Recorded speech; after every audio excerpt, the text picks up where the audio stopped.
Hey guys, it's me again. So I just had the best weekend. My mom made cookies and I got to eat them. And as I was eating them, it kind of got me thinking. Baking and chemistry are a lot alike. When you bake something, you don't just put a little bit of this and put a little bit of that in there and then hope for the best. No, you carefully measure out the ingredients and follow the instructions. Chemists do the same thing. A chemical equation is like a chemist's recipe.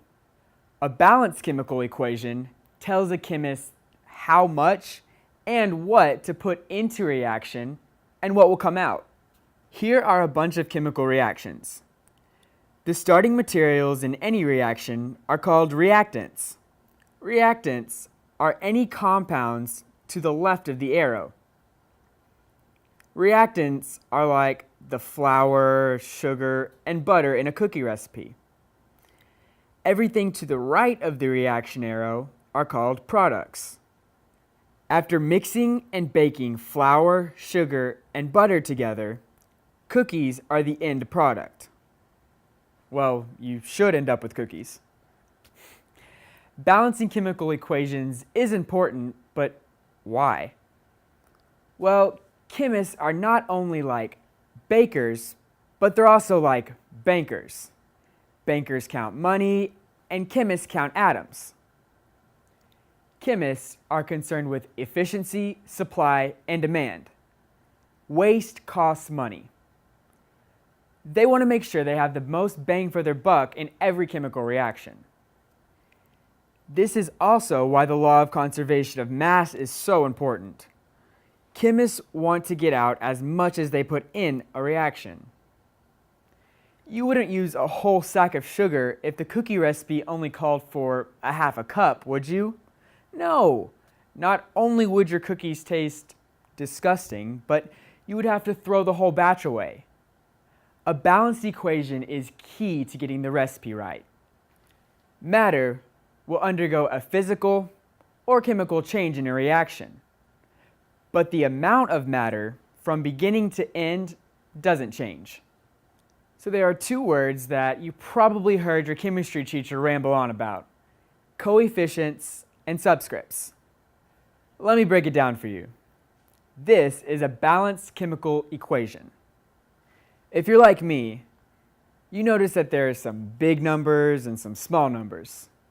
The big ones that go in front are called coefficients. The little numbers are called subscripts. Sub means below.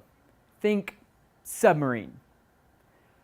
The little numbers go below the rest of the text. Okay guys, this is super important, so pay attention. The coefficients always go in front and apply to every element in the compound. Subscripts only go with the atom to the left. Check it out. On the reactant side, we have two coefficients. The coefficients tell us there are really two NH3 molecules and three I2 molecules. On the product side of the equation, there are two Ni2 molecules and three hydrogen molecules. So you can picture the reaction like this. The law of conservation of mass says there are just as many nitrogen, hydrogen, and iodine atoms on the reactant side as there is on the product side. Bankers always check their money more than once. So let's double check to see if we're balanced. I'll show you how it's done.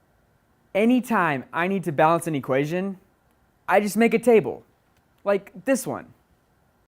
First, write the symbols for all the elements present on the reactant side and the product side. Then count them up. The 2 in front of the NH3 tells us that there are 2 nitrogen atoms and not 3 but 6 hydrogen atoms on the reactant side. Having a 2 in front of it is like multiplying every atom behind it by 2. 3 times 2 is 6. So there are also 6 iodine atoms on the reactant side. On the product side, there are 2 nitrogen atoms, 6 hydrogen atoms, and 6 iodine atoms. Okay, we've double checked, and since there are equal numbers of all types of atoms on both sides of the equation, we can say that the reaction is balanced. The law of conservation has been met. So this equation was balanced for you, but most of the time, you're going to be given unbalanced chemical equations, which is where the reactions have no coefficients in front of them. Remember, you can change the coefficients, but never the subscripts. Here's an example of a combustion reaction. To balance the equation, make a table. Every time, trust me, it's so much easier this way. When we count the atoms, you can see that although there are equal numbers of carbon on both the reactant and product side, the hydrogen and oxygen atoms are way out of whack. We can place coefficients in front of the individual compounds to balance the equation. Balancing equations is all about trial and error. Sometimes you're gonna mess up, but then you just start over again and hey, that's okay. It happens. It's kind of like whenever your cookies turn out flat. It happens to everybody once in a while. The cool thing about balancing equations is that you can start anywhere. You just pick one atom, balance it, and then move on. Let's look at just the hydrogen. There are more hydrogen atoms on the reactant side than the product side. We can add more atoms, but we can't take any away. The hydrogen is present in the water molecule. To get more hydrogen on this side, we can write a coefficient in front of the H2O. If we add a 2, how does that change the equation? Now we have 4 hydrogens on the product side and 4 oxygen atoms. So we need to update our table. So that took care of the hydrogen, but the oxygen is still not balanced. Look at the reactant side of the equation. Now, more oxygen is needed on the reactant side. Where can we put a coefficient to balance this reaction? That's right, in front of the O2. Now we need to update our table again. Now there are equal amounts of carbon, hydrogen, and oxygen in this equation. And we now have a balanced reaction. Here is a picture of a balanced reaction for you visual learners. You can count the atoms and see for yourself that the law of conservation of mass checks out. Hey, you're pretty good at this. You could probably be a chemist.